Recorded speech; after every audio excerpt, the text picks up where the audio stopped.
አበራ ለማነቃቂያ ለኛ የሚሆን ትምህርት በተገኘው አጋጣሚ የሚገኘው ሕዝብ መማር ማወቅ አለበት። ስለዚህ እንደነዚህ ምሁራኖች እንዲበረክቱ እንዲያድጉልን እንፈልጋለን። ለዚህም ነው ዛሬ እዚህ ተገኝተዋል። እርሳቸውን ቀጥታ ጋብዛለሁ። እናመሰግናለን። እሺ፣ አመሰግናለሁ። እንደምን አመሻችሁ፣ እንኳን አደረሳችሁ። ቀደም ብሎ እንደተዋወቀው ስሜ ገረመው ታደሰ ይባላለሁ። የመጣሁት ከበየምድር መምህራን ትምህርት ኮሌጅ ነው። በሙያ የስነ ልቦናና የስነ ባህሪ አስተማሪ ነኝ። በአሁኑ ሰዓት የተለያዩ የማህበረሰብ ክፍሎችን፣ ወጣቶችን፣ የስራ ፈጠራ ሰዎችን በማነቃቃትና በማስተማር የተለያዩ ድርጅቶችን በማገዝ ላይ እንገኛለን። ምናልባት ይህን አጋጣሚ ተጠቅመን የአካባቢውን ማህበረሰብ በተለይ ወጣቱንና የንግዱን ማህበረሰብ ለማነቃቃት ሲባል ይህን አጋጣሚ ተጠቅሜያለሁና እንኳን ወደዚህ መድረክ በሰላም መጣችሁ፣ እንኳን ያገናኘን። አንድ የሞራል ስጡ። አመሰግናለሁ። እንግዲህ ማንኛውም ሰው በህይወት ውስጥ ካለው ድረስ የሚያስበውን ግብ ለማሳካት ስኬታማ ለመሆን የስኬትን ምንነትና ስኬታማ ለመሆን የሚያስችሉ አምዶችን ወይም ዘርፎችን ማወቅና መተግበር ያስፈልጋል። ስለዚህ የመጀመሪያው ስኬት ማለት ማንም ሰው በተሰማራበት ስራ ወደፊት መድረስ ለሚፈልግበት ጉዳይ ለህይወት ዓላማው ማሳካት የፈለገውን እንዲያሳካ ተፈልገ 5 መሰረታዊ ጉዳዮችን ማወቅና መፈጸም የግድ ይለዋል። ይህ ምንድነው? 5 ውስጥ የመጀመሪያው ትክክለኛ እይታ ወይም ፐርፌክት ፐርሴፕሽን ይባላል። ይህ ትክክለኛ እይታ ሲባል ባለ 3 እግር ማለት ነው። ባለ 3 እግር መሰላል ማለት ነው። አንድ ሰው ትክክለኛ እይታ እንዲኖረው ከተፈለገ 3 አይነት ጉዳዮችን ማሳካት የግድ ይለዋል። እነዚህ ያለፈው ነገር ምን ይመስላል? ያለፈው የአካባቢ ሁኔታ ምን ይመስላል? ያለፈው የደብረታቦር ሁኔታ ምን ይመስላል? የአካባቢያችን ነባራዊ ሁኔታ ምን ይመስል ነበረ የሚል ግልጽ ግንዛቤና ሐሳብ እምነት መያዝ ያስፈልጋል። ከዚያ ቀጥሎ አሁን ምንድነው ያለው ነባራዊ ሁኔታ? አሁን ምን እድሎች አሉ? ምን ስጋቶች አሉ? ሶስተኛው ቀጣይስ ምን ተስፋ አለ? ምን ስጋትስ አለ? እነዚህ 3 ነገሮችን አጠራቅሞ በመያዝ ደምሮ በመያዝ የነዚህ 3 ነገሮች አስተሳሰብ አማክሮ መያዝ ከተሻለ የተሳካ ወይም የተስተካከለ እይታ አለው ተብሎ ይታሰባል። ነገር ግን ስላለፈው መረጃ ከሌለው ስላለፈው ነገር ማወቅ ካልቻለ አሁን ስላለው ሁኔታ ማወቅ ካልቻለ ወደፊት ለሚመጣው እድልና ስጋት ማወቅ ካልቻለ ወደፊት ማድረግና መፈጸም የሚገባው ነገር ሊያሳካ አይችልም። ልክ አንድ ማይክ ወይም አንድ ካሜራ 3 እግሮች በትክክል ካልቆሙ በስተቀር የሚቀረጸው ምስል የተንጋደደ ይሆናል ማለት ነው። ሁለተኛው የስኬት መሰላል ወይም የስኬት አምድ ከሚባለው አንዱ ዝግጁነት ነው። በእንግሊዝኛው ፕሪፓሬሽን ይላል። ዝግጁነት ማለት 2 ነገሮች ላይ ያተኮራል። የመጀመሪያው የሚሆነው ማቀድ ነው። ማቀድ 2 ድልድዮችን ወይም 2 ገደላማ ቦታዎችን ሊያሻግር የሚችል ባለ 2 ገመድ መንገድ ወይም መሰላል ማለት ነው። ምንድነው የመሰላል ካላችሁ አሁን ያለው ነባራዊ ሁኔታ ምን እንደሚመስልና ወደፊት የምንደርስበት ማዶ ምን እንደሚመስል እነዚህ 2 ተራራዎች 2 ገደል የሚያገናኝ ባለ ተስፋ ገመድ ማለት ነው። ይሄ ምን ይባላል? ማቀድ ወይም ፕላኒንግ ይባላል። ይሄ ስናቅድ ዝግጁ እንሆናለን።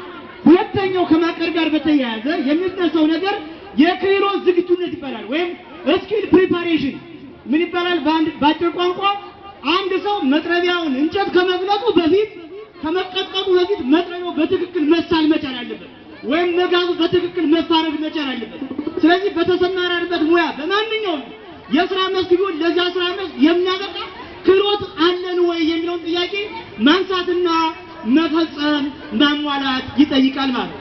ከዚህ ቀጥሎ የሚመጣው ደግሞ 3ኛው ጉዳይ የሚመጣው ምንድነው? መተግበር ወይም ፐርፎርማንስ እንላለን።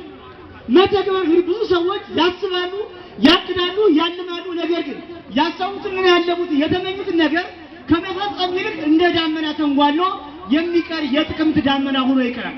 ስለዚህ ብዙዎቻችን ብዙ ሐሳቦች፣ ብዙ ህልሞች፣ ብዙ ውጥኖች በአካባቢያችን በህሊናችን አሉ።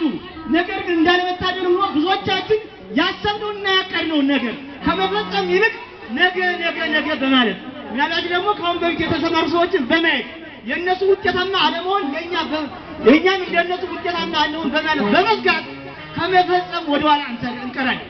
ይሄ ደግሞ በጣም የሚገርማችሁ ነገር ለትግበራ መሰረታዊ እንቅፋት ናቸው ከምንላቸው ውስጥ አንዱና መሰረታዊ ጉዳይ ምንድነው? የሰበብ መፍጠር ነው ወይም ጠባቂነት ነው። የሰው ልጅ መለወጥ ከፈለገ እንደሚለወጥ ካመነ መለወጥ ከፈለገ ከማንም ምንም ሳይጠብቅ ከመንግስት ምንም ሳይጠብቅ ከማንም ምንም ሳይጠብቅ የተሰጠውን ሀብትና ንብረቱን ዕውቀቱን አጋጣሚዎችን አገጣጥሞ አስተባብሮ መስራት ከቻለ የሰው ልጅ የማይደርስበት ነገር የለም። ከዚህ ቀጥሎ የሚመጣው አራተኛው መሰላል ወይም አራተኛው ምሰሶ ምን ይባላል? ውጤታማነት ወይም ፕሮዳክቲቪቲ ይባላል። አንድ ሰው ስኬታማ ሊሆን የሚችለው የሰራው ስራ ውጤት ካላመጣ በስተቀር የሚሰራው ስራ መና ሆኖ ይቀራል። የሰው ልጅ ውጤታማ እንዲሆን ከተፈለገ አንድ ነገር ሊጠቅማቸው የሚፈልገው ነገር እንደ ፍሬማ ዛፍ ዝቅ ማለት፣ ዝቅ ብሎ ማገልገል፣ ዝቅ ብሎ መስራት፣ ሲሰሩም ስራን ሳይንቁ ዝቅ ማለት፣ ሰዎችን ግን ማክበር። ለምሳሌ አንድ ዛፍ ፍሬያማ ሊሆን የሚችለው ቅርንጫፎቹ ፍሬያማ ዛፍ ቅርንጫፎቹ ወደ ታች ዝቅ ያሉ ናቸው። ይሄ በምክንያት ነው። ፍሬ የሌለው ዛፍ ግን ፍሬ የሌለው ቅርንጫፍ ግን ወደ ታች ከመውረድ ይልቅ በመንከራፈፍ በመኩራራት ወደ ላይ እየተንጠራራ ነው። ስለዚህ ሰዎች ውጤታማ እንዲሆኑ ከተፈለገ ውጤታማ መሆን ከፈለግን ስንሰራም ዝቅ ብለን እንጀምር፣ ከትንሽ እንጀምር። ሰዎችን ዝቅ ብለን እናክብር። የሚመለከተውን አካል የሚገባው ሕፃናትን ሳይቀር ማንንም ሰው ሳንንቅ ዝቅ ብለን መስራት ከቻለ ስለራሳችን ዝቅ ብለን መስራት ከቻለ ከትንሽ ጀምሮ ወደ ትልቅ ነገር መድረስ ይቻላል። አንጋጦ ማየት እንቅፋት መመታት ወይም ደግሞ ገደል ላይ መውደቅ ነው። የመጨረሻውና አምስተኛው ሰው ስኬታማ እንዲሆን ከተፈለገ በታሪክ ማንም ሰው ከችግር አምልጦ አያውቅም። የተፈጥሮ ህግ ነው። ሁሉም ነገር ተፈጥሮ እንቅፋት የበዛበት ነው። ስለዚህ ምንድነው ማድረግ አለበት? ጽናት ወይም ፐርሲቨረንስ ይባላል። እንደዚህ ሁልጊዜ ሰው ኑሮ ዓለም በእንቅፋት የተሞላች ነው። ይህ እንቅፋት ግን ጥሎን ወደ ኋላ ከወደቅን እውነትም ወድቀናል ማለት ነው። ስለዚህ አንድ ሰው ጽኑ ነው የሚባለው የሚገጥመውን ችግር ዛሬ የገጠመውን ችግር ዛሬ ፈትቶ ለነገ ችግር ደግሞ ራሱን ማዘጋጀት። ስለዚህ ጽናት ማለት ሁሌም በፈተና መፈተን፣ ፈተናውን በአግባቡ ወጥቶ ለቀጣይ ፈተና መዘጋጀት ማለት ሲሆን በአጠቃላይ በመጽሐፍ እንደተነገረው ብዙ ወተባዙ ወምንው ዓለምድ ብዛ አፍራ መሬትን ብዛ ግዛ ተብሎ የተፈጠረ ሰዎች ነን። ይህ ማለት ዓለም በሙሉ ነገር የተሞላች ነው።